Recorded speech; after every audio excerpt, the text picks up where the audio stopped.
Motorsport Coaching Podcast, sponsored by Motivate Training and Management. This is a podcast where we talk to drivers and industry experts to help you maximize your performances on and off the track. Let's get started with today's show.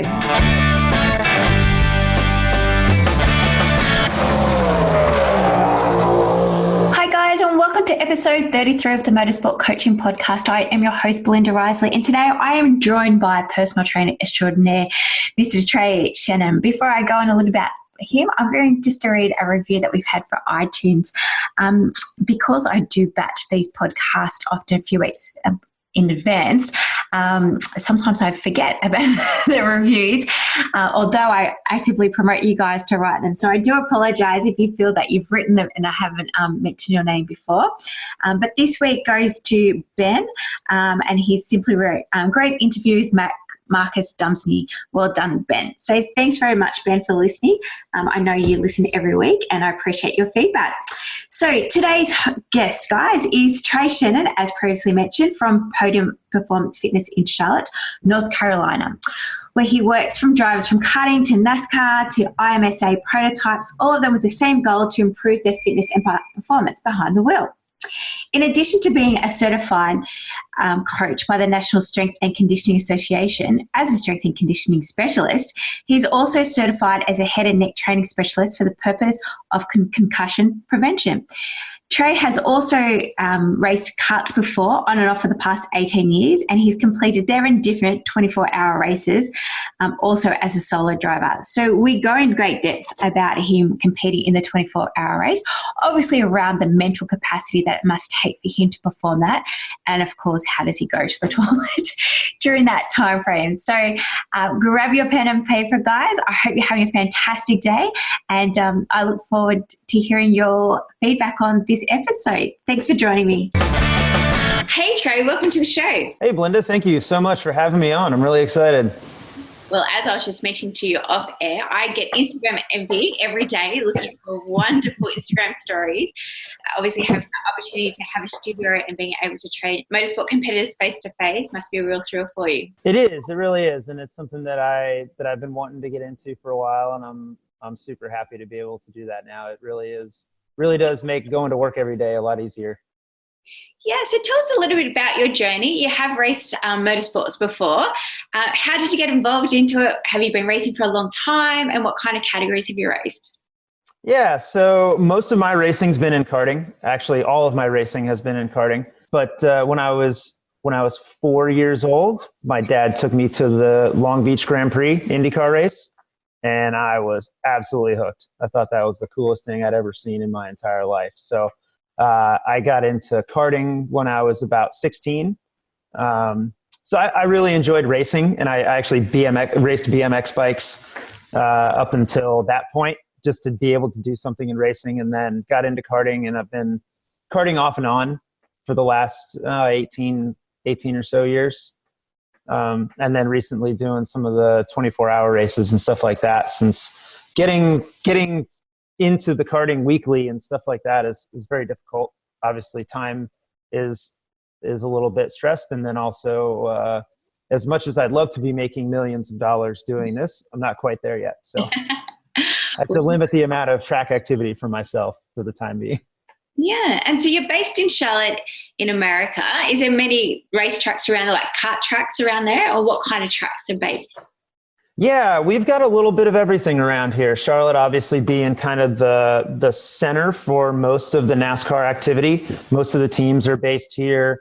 Obviously, the Charlotte Motor Speedway is right here in town, and they've got the big oval and then the road course inside. And then in terms of karting, we actually have GoPro Motorplex, which is right up the road, and that is a top of the line FIA rated facility, and it's really good. It's been nice to have that close by. Sorry, I was just writing some notes there. Fantastic. So from your love of motorsport, is that how you got into be a personal trainer? Yeah, a little bit. I actually used my love of motorsport to get into engineering first. And I thought from an early age, I thought the wings on Indy cars were super cool. So my whole big plan was to be an aerodynamicist in racing. And I was on track. I actually went to university to get an aerospace engineering degree. So I did that, and I worked as an engineer both inside and outside racing for about 10 years. But back in 2011, when I was training myself, I was training and working with a trainer to prepare for a 24-hour world record attempt in a kart. That was when I kind of fell in love with the whole process of training somebody to perform at their peak for a specific event or for a specific sport. And I thought, I had two really big thoughts with that. One, I really enjoy this. I really love this. And the second was, I can do this. And after that record attempt, I looked into what kind of certifications I wanted to get and studied up for a couple of years, got my certifications, and kind of did that part-time for a little while and slowly migrated it to my full-time gig. Yeah.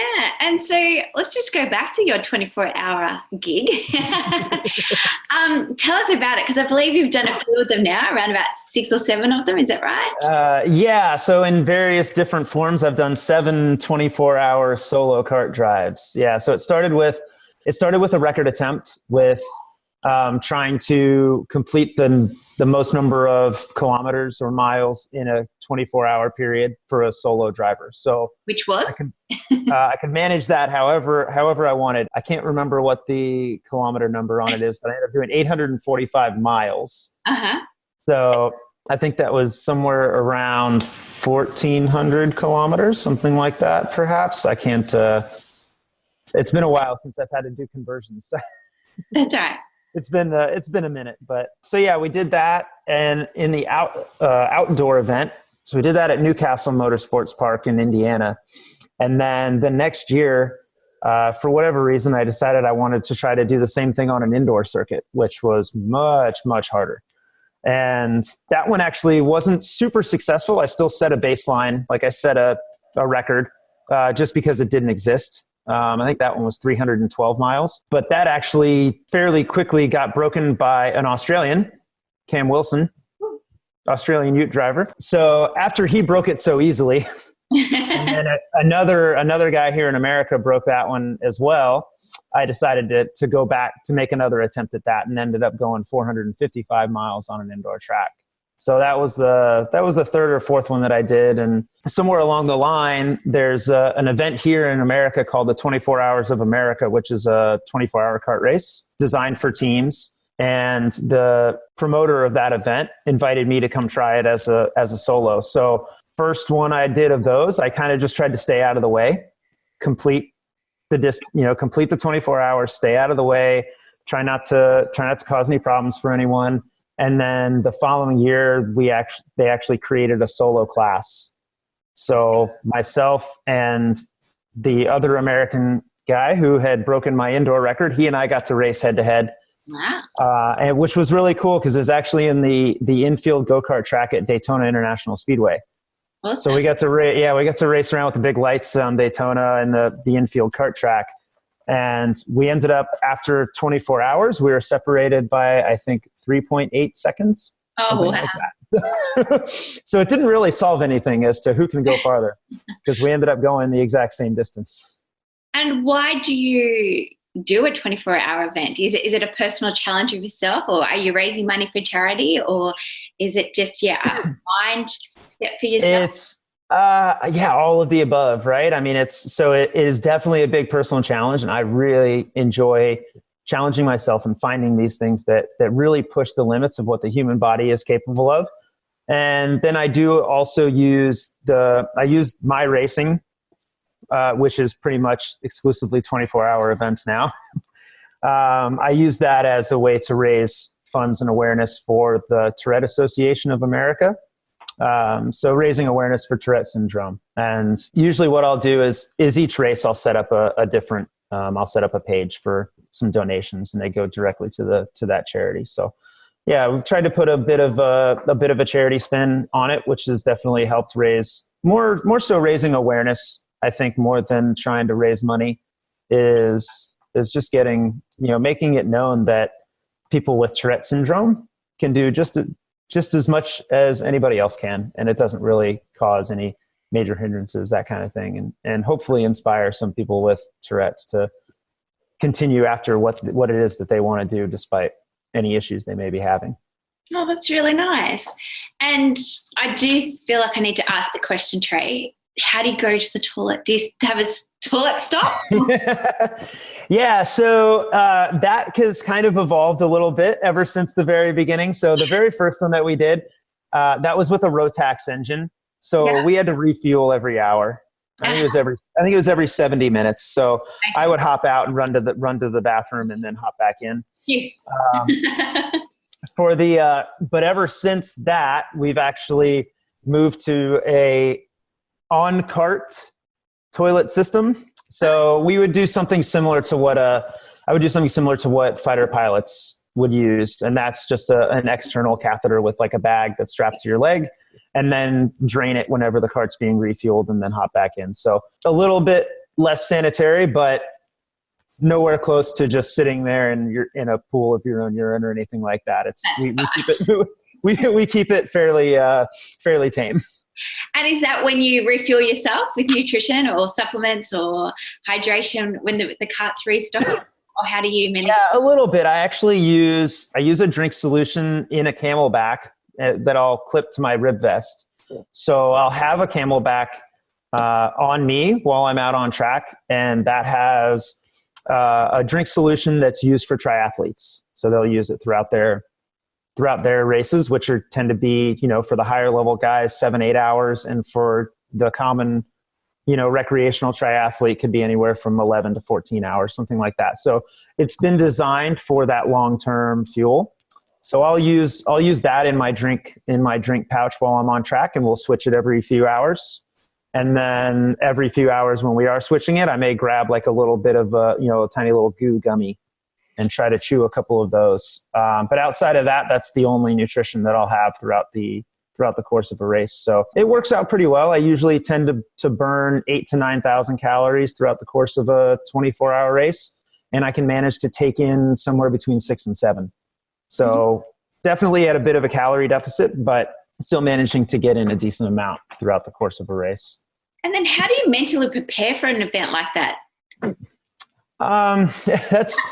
That's probably the best question, because it definitely, it's not a matter of training your body so much to withstand it. Obviously there is a large amount of that goes into it, but no matter how good of shape you're in, it is absolutely going to suck, and there's nothing you can do about that. So being mentally prepared for yourself to be in a lot of pain and for it, to be able to push through it and that kind of thing. I think that's the main thing is I understand that it's going to be fairly unpleasant, and I get myself mentally prepared for that. Yeah. And can you give us some insight into what you do? Is it a matter of, doing some meditation, visualizations? Are you listening to audio music? Yeah. So experience has definitely helped. I think I definitely was mentally more prepared and mentally tougher on the 7th one than I was on the 1st. Mm-hmm. And then just, I think overall, having a good mental framework going into it, and knowing that there are going to be things outside of your control. There are going to be things that happen that you don't expect, and just being adaptable throughout the course of like a lot can happen in 24 hours. And I think part of it is knowing that your mind is going to trail off a little bit sometimes, and working on exercises to help bring that back. So whenever I'm in a training session or something like that, I don't necessarily try to stay hyper-focused throughout the course of the session, but I try to really recognize when my mind is wandering, and then what am I going to do to bring it back to the focus that it needs to have, and that kind of thing. So yeah, I wish I had like a silver bullet secret for how to mentally prepare, but I think really it's just understanding that it's going to be really difficult, and knowing that a lot of things can and will happen, and just being able to be adaptable and work through them. And through your experience of training some high profile motorsport competitors, how important do you think mental training is, or mental preparation? I think it's absolutely crucial. And we say mental, and what I think we're both talking about is psychological. Really, is there psychological approach and things like that? Because we also do a lot of mental training, which actually refers to cognitive function and, things like reaction time and peripheral vision and, recognition of patterns and things like that to really keep their mental faculties sharp throughout the course of a race. But when it comes to psychological training, there are certain elements of it that we'll address throughout the course of training that would improve their training. But when it comes to their psychological approach to a race weekend or something like that, I'll sort of steer them towards somebody whose teachings I've followed. And it's convenient because he's here near Charlotte area, but I'll turn them towards Performance Prime service. And he's Dr. Jacques Dallaire. He's written the book Performance Thinking, which that's one of the methods I use to mentally prepare. Is he has you kind of go through and build a model essentially for how to get yourself into your A game, and it's been really helpful for me. And I'll direct people towards him if I feel like they need help with that. So I definitely have some drivers who I can notice throughout the course of like a training session if they get frustrated when they don't do something right, or especially with the reaction time work that we do, you can see them kind of bang the table real quick or something if they mess something up, and then at the same time I can see the certain people who are able to shake off a mistake and get right back into it, and they don't even think about it, kind of thing. So I look out for stuff like that, and if I feel like one of my drivers could use a little bit of extra help with psychological preparation, then I'll steer them in that direction. Fantastic. Wasn't it a great service that you have available just there in that little hub of yours? It is definitely helpful. And we've had a few drivers utilize Dr. Jacques' services, and he is one of the best in that business. Mm-hmm. And Trey, what are your thoughts on the difference between a personal trainer and a coach? And what do you call yourself? I guess I would refer to myself as a coach. I'll tell people that I'm a trainer fairly frequently just because I think that resonates with them a little bit more. If I say that I'm a coach, they kind of tend to think of somebody with a whistle and a clipboard standing by at the side of a field coaching football or baseball or something like that. But they don't really think of a strength coach. They would think of a different kind of coach. So I'll use trainer a lot, but I think the main difference is being able to, a trainer is going to give you what you need to get better at what it is you're trying to get better at in terms of the workouts, and you should do this many times and that kind of thing. And they may be great at properly programming that and that kind of stuff. But I think when it comes to coaching, there's definitely an element of, tapping into each individual's motivation and figuring out what it is that really drives them and trying to draw that out during a training session and over the course of a whole season. And I think that's where the term coach really starts to fit more. And I definitely do try to tap into that. And it's something I didn't necessarily think was needed at first. My whole approach at the very beginning of this journey was, I've got the ingredients. It's up to you to kind of bring the motivation to cook it. And I've definitely shifted much more to the other side of that. And they obviously want most of my clients, they want to prepare specifically for racing. So we do that. And a lot of times, though, we do have to kind of see how it is that they're feeling that day and what can I do to make that training session more effective for them? What kind of things do I need to do on a personal level to make that training session more effective? And that's where you kind of cross over from trainer to coach, I feel like. Yeah, so we very much advertise that we do coaching packages because it's more of a holistic approach to that training. So yes, we can do training programs, but we like to look at the person in a whole to coach them to become a better driver. Exactly, and I think that's where it really does differentiate. Yeah, and so you obviously sound very passionate about your role, Trey. What do you love most about being a motorsport coach? Oh man. One, motorsports. I mean, I love all things motorsports, and fitness became a really big passion of mine as I went through university. So being able to put those two together on a daily basis is really rewarding, and I really do love it. And then to go with that, I think really the biggest part is the problem solving aspect of it, and that's probably the engineer that's still inside me. And just I love it when a driver comes to me and says, "Man, this part of my body was really sore after this race, but it isn't usually after other races," or something like that. And then I get to sit down and analyze, okay, why might that have been the case? What corner was it on that track, or what characteristic of that track was it that was creating that problem for that specific driver? And how can we make sure that doesn't happen in the future? And I really do. They're breaking down the biomechanics of it all. Yes. And I love the problem solving aspect of it. So, yeah, but outside of that, I love racing and I love fitness. So it really is hard to go wrong. And what do you feel the difference between training a motorsport athlete versus an everyday person? What kind of training differences are there? Well, for one, I feel like the motivation just coming in is already immediately a lot higher. I mean, racing drivers are some of the most competitive people you will ever meet on the face of this earth.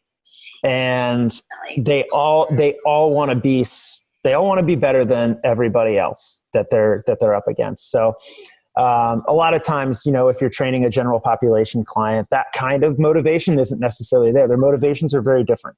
Their motivations are to lose a few pounds so that their husband or wife finds them more attractive, or so that they can look better for their high school reunion coming up, or there's like, look, I'm really sluggish all day and I just want to be in a healthier state, or something like that.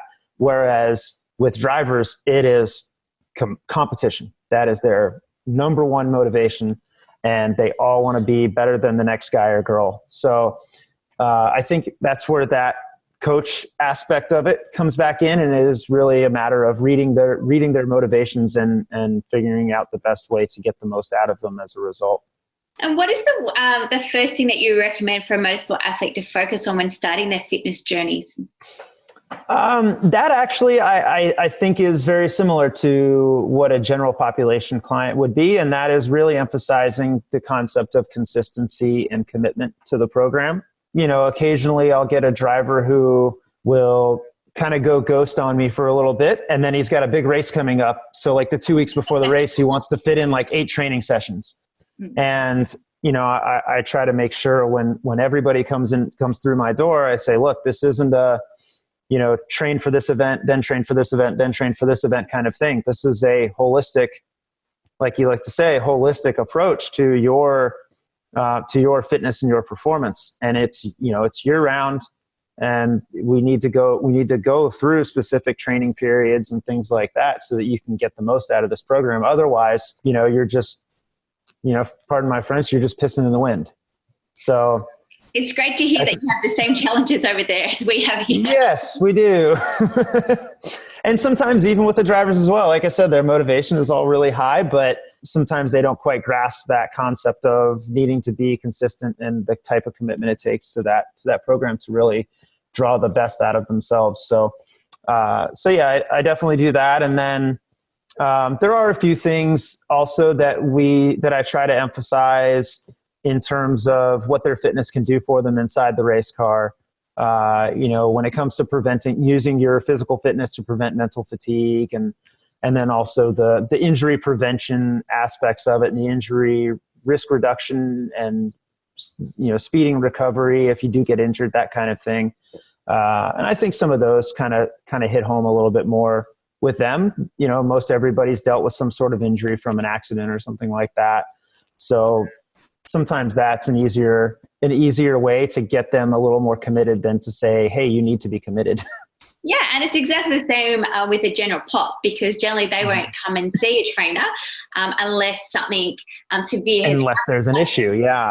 like unless they've had the heart attack, or unless they've had this thing before, or unless that they've seen that embarrassing photo. So it's normally the aftermath. Right, exactly.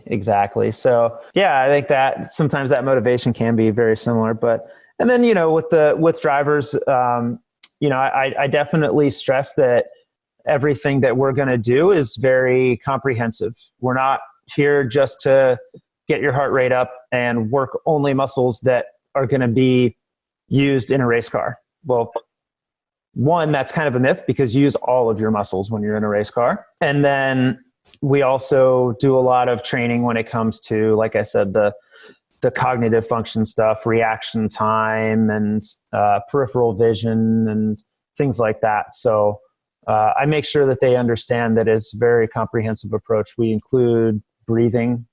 We do a lot of breathing work as part of our program as well. So it's more than just, running a mile and then lifting some weights kind of thing. And how many sessions per week do you recommend an athlete to start training? Is it like any other sport? Are they required to train 6 days a week, 10 times a day, like 10 times a week? It would be great. Yeah, it would be great if they could train 6 times a week. But, like a lot of the swimmers train morning. They might do laps. The afternoon they do weights. Runners. Yeah. So, and I'll usually work with most of my guys and girls 2 or 3 times a week. And then they'll do some cycling and things like that outside of our training sessions. So they're for the most part, most of them are doing usually 5 sessions. I would say like 5 training sessions a week, and 2 or 3 of them would be with me. And so they're of all various time lengths. Most of our sessions are around an hour. Yeah, most of our sessions are around an hour, and then we'll prescribe some things for them to do on their own with cycling or running or something like that. That may be more or less time, depending on what it is they're doing and what time of the year it is and what it is they need to be focusing on during that particular training cycle and that sort of thing. So apart from one-on-one training, what other services do you offer there? We do have online training, and right now I keep that kind of restricted to people who are available to come to me at least once for an evaluation session. I'm working on I'll be working over the course of this year on putting together sort of a self-assessment kind of program so that we can send that to people and they can assess themselves, kind of walk them through that whole process, and they can assess themselves and send the results back to me. But for right now, we keep that to people who can come in and go through a 2 or 3 hour assessment with me in person. And then I can give them their program over email and stuff like that. And we'll update it monthly and that sort of thing. So I've got a few different options in terms of how comprehensive they want to get with that, from here's 3 workouts for you to do each week, kind of rinse and repeat for a month, all the way up to they send me their schedule of everything, school schedule, race schedule, whatever it is. And I plan out every single day for them throughout the course of the month. So we do that. And then I also offer trackside support if there's anybody who needs that kind of thing, which that generally gets that's generally limited to like the 24-hour and 12-hour races, stuff like that. That's not really something we do much on like a regular weekend basis. And what do you do at those events? So it'll depend on who I'm working with. Right now, actually, for the Rolex 24 we have coming up next month, I'll be next weekend. I'll be down there working with the Porsche GTLM pit crew and just doing things to keep them loose and alert throughout the course of the race. Obviously, they get very tired as well over the night, but they still have to perform close to 40 pit stops throughout the course of the race, and there is no replacement crew. So they're the ones getting everything ready and doing the pit stops every 50 minutes or so. So we'll work on things like, making sure their mobility is staying good throughout the course of the event, and then also keeping their hand-eye coordination in check, that kind of thing. Obviously they've got to, the fueler's got to hit a certain spot, every single time, and same with the tire changers and things like that. So, and then if anything's bothering them throughout the course of the event, then we'll, give them a little bit of, maybe do some foam rolling or something like that if they have anything that's bothering them. And do you train many pit crew members? Just the Porsche GTLM team. Yeah. So they're based pretty close by to Charlotte, just down the road. So I work with them on sort of a remote basis. I'll see them once a month, but then I'll send them their program over a sports coaching app. So that's been a really good relationship. We started it at the beginning of 2018, and it went fairly well throughout the course of 2018. So we expanded it a little bit for this year to provide a little bit more for them, and it's been going really well. So we'll see how they all do over the course of the 24 hours next weekend. Yeah, and in 2019, Motivate is expanding to pit crew services as well. So we're going to be called. Oh, fantastic! They're going to be called Motivate Me. Yeah, I think there could be a good opportunity there for us to exchange some ideas and see how we're treating these athletes, because they are athletes, right? They are, for sure, and I think they get forgotten about in the scheme of things. Absolutely. And I know there are a lot of teams where it's just the mechanics and they're the ones who go over the wall. So in NASCAR, we have, a lot of NASCAR teams, they have strength and conditioning coaches for the pit crew. I mean, that's, the pit crew they're not mechanics. They're American footballers who did not go pro, and they go and they change tires and they refuel NASCAR cars, as their job. So in NASCAR, it's a completely different story, but for the most part in sports cars and IndyCar and stuff like that, it's the mechanics who are going over the wall. So we have to kind of try to start treating them like the athletes that they need to be as well. Yeah.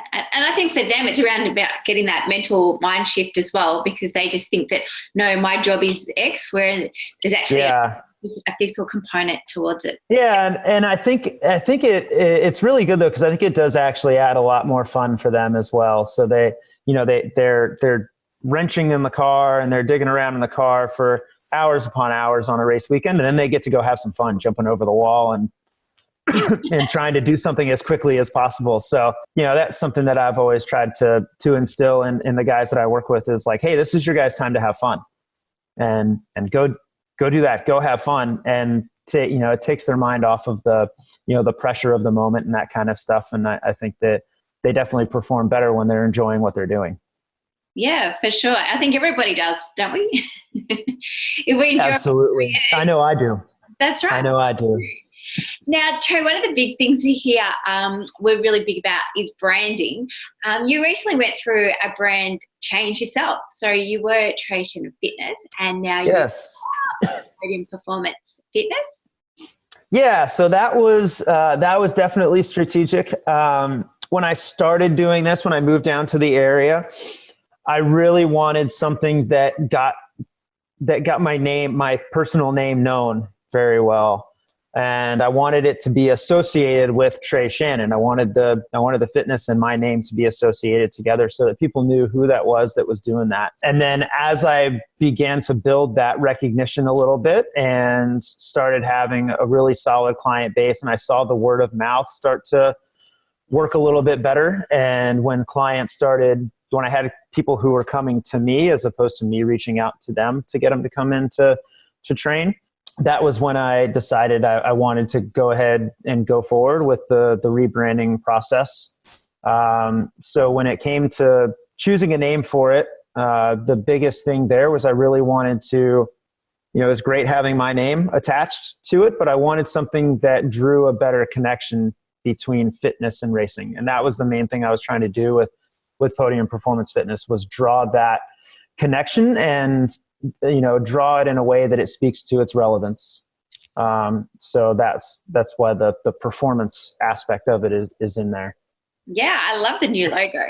Did it take you a long time to design, or did you get some input? No, I got that done. So I work with my helmet painter.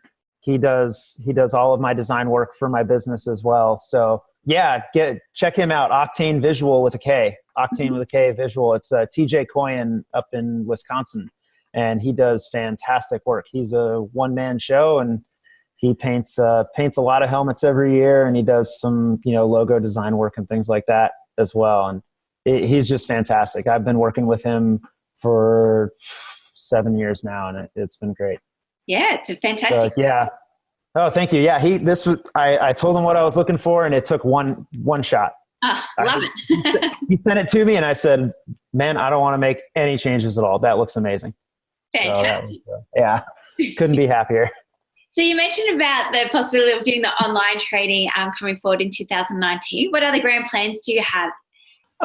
Mainly just trying to keep expanding, and always constantly evolving our program to what it needs to be and what these drivers need out of it. I think when it comes to neurocognitive training and vision training and things like that, we're starting to make much bigger advances there than we have before. So I think that there's been a lot of evolution in our program when it comes to that over the last couple of years, and I think we're going to see a lot more of it in 2019 as well. Strength and conditioning has kind of been strength and conditioning for a while now, and a lot of that is fairly proven. It's tested, it's proven, and we know what works there. But we're learning so much more about how the brain and body work together, and how certain things have effects on the nervous system and hormone levels and things like that. And I think that as we learn more and more there, I'm definitely trying to make sure I keep up and learn as much as I possibly can, so that I can manipulate those things within my drivers as best I can to improve their performance. So a lot of learning in 2019. I think that that kind of goes without saying each year, but that's right. But yeah, just doing everything I can to improve and grow our program. Yeah, fantastic. And have you been to Australia before? I have not. It is still on the list. We've gotten to do a little bit of traveling, but yeah, Australia is definitely on the list of places I need to get to. Yeah, it'd be fantastic to have you come out. Maybe we could do a workshop or something together. Oh, that would be super. Yeah, I would love to do something like that. That'd be great. Well, Trey, thank you very much for your time today. I really appreciate it. Oh, thank you so much for having me on the podcast. I've been listening to it for a while, so I was really excited when you reached out. Oh, thanks. As you know then, I always like to finish off the podcast with what is your favorite racetrack? Yeah, so I actually have a clarification question about that. Yes. Are you looking for a track that I've driven, or my favorite track just in general? Viewing, either or both. Okay. Yeah. Well, I like for spectators, obviously, because we like to, from a racing perspective, and yes, of course, as a driver. So I mean, there's so many really good tracks around the world, and I think for me, the one that has the biggest emotional connection that I really love, like it's the one race I have to sit down and watch every year, and that's Long Beach. Mm-hmm. So I grew up going to the Long Beach Grand Prix, and through all of its different iterations, they've obviously changed the course configuration several times because it is on city streets, but Long Beach is where it all started for me. So I have to put that one down as my favorite. Favorite viewing or driving? I've never driven it, but definitely viewing. Yeah. When it comes to driving, unfortunately, I have quite a love-hate relationship with a lot of the tracks that I've driven because I've ended up spending 24 hours at a time on them. So I usually start out loving the track and then hating it by the end of it. But yeah, with tracks that I've driven, VIR, I didn't have to drive that one for 24 hours. So I think that is an absolute dream to drive. There's so much elevation change. It's a very classic European style course, and it's absolutely fantastic. That's Virginia International Raceway. Fantastic. That one's really cool. I do remember I have two more questions. Go. Do you have a 24-hour race coming up in 2019? I do not. As of right now, I don't have anything planned. So yeah, the last one that I did, the one I did last year, that really took a lot out of me. So that one kind of was the culmination of what we've been working up to with 24-hour races. And I traveled over to England, and I did the Daytona 24-hour at Milton Keynes over there. And the plan for that one was to do a flat sprint, no brakes for 24 hours. So obviously we had to get out of the kart for fueling, and then they require 4 mandatory 5-minute stops. But outside of that, I was at a full sprint the entire 24 hours. So I think we calculated that I spent 27 minutes outside of the kart. Mm-hmm. So after doing that one, I think I may take a break for this year, because that one was definitely draining, and it was kind of that was where I wanted to get to with doing these. So yeah, so I've kind of achieved the ultimate goal when it comes to that one. So I think now there's very few things that would get me back into a 24-hour race. So if one of those comes up, maybe, but as of right now, nothing planned. Fantastic. Well, I understand why not. And the other thing I heard about was that you had a rowing competition. Yeah, yes. I thought we could we could open it up for an international competition and bring it to the Aussie drivers. I'm so happy that's made it to Australia. So yeah, the story behind that one is actually kind of funny. So I have 2 clients that are really good friends. They both race in the IMSA WeatherTech Sports Car Series. So they'll be racing in the Rolex 24 this coming weekend. So Colin Brown, who races in the prototype class, and then John Edwards, who races in the GTLM class. He drives for the BMW. They usually train at Colin's house. He's got a gym set up in his garage there, which is actually really nice. And John kind of trains with him probably about half the time. So I came over one day for their training session, and I show up and they're not in the garage ready to go. So I go out back, and both of them are in the pool. So I decided I was going to make them pay for it. And they ended up doing a 10,000 meter relay row that day as part of their workout. So each one would row for 500 meters and they then switch off. So each one does 10 500 meter stints on the rower. Uh-huh. And about halfway through, they asked, "Hey, what's the fastest time on this?" Because obviously they're always so competitive, right? Everybody wants to beat everybody else. And I told them, well, I don't have anybody who's done it yet. So they were a little angry that was the case. They wanted something to shoot for. So they ended up at that point just kind of going as fast as they could. And then as soon as they were done, they said, "Okay, now you and Tom can do it." And Tom being Tom Long, who also races in the WeatherTech series. He raced for the Mazda prototype program a couple years ago, and now he's doing other things. So they challenged Tom and me to do the row challenge. So a week later, we gave it a shot and came up about 30 seconds short on their time. But that was I would like to be totally clear, that was completely down to me. I was definitely the weak link. The weak link in that one. Tom was definitely up to the challenge, and I came up just a little bit short. And it was very, very disheartening to know that it actually calculated out to be 1.8 seconds per 500 meter stint. That was all we had to do to go faster than them. But yeah, so if anybody over there wants to give it a go, yeah, we do. I think the fast time to beat was 37 minutes and 14 seconds. Uh-huh. Or 38 minutes and 14 seconds, somewhere in there. It's on my Instagram if you guys want to take a look. I will put it up there. Yeah, so if anybody wants to give it a go, then let us know what you got. Yeah, and then post it up onto Podium Performance. Yeah, post it on your Instagram or something and tag Podium Performance Fitness. We'll get it going. We can have an international rowing competition. Why not? We'll see who's the fittest, the Aussies versus there you go. Yeah, absolutely. Well, again, thank you very much for your time today, Trey. I'll let you get back to work. Oh no, it's bedtime, isn't it? No, it's dinner time. Yeah, it's getting to about dinner time. Fantastic. Well, thank you very much. Yeah, thank you so much, Belinda. It's been a great time. See ya. Well, thanks everyone for listening to this week's show. I really hope you enjoyed that one as much as I did. Now, remember, all the show notes with the links and the specials mentioned in today's show are available over at motivatetraining.com.au. If you haven't already, I'd really appreciate it if you could head to iTunes or Stitcher, type in Motorsport Coaching, subscribe, and leave us a review. Each week, I'll read them out and you'll go into a monthly draw to win a fantastic prize. If you have any questions or comments, please email us at motivatetraining.com.au or head over to our Facebook page at Motivate T. Until next time, take care.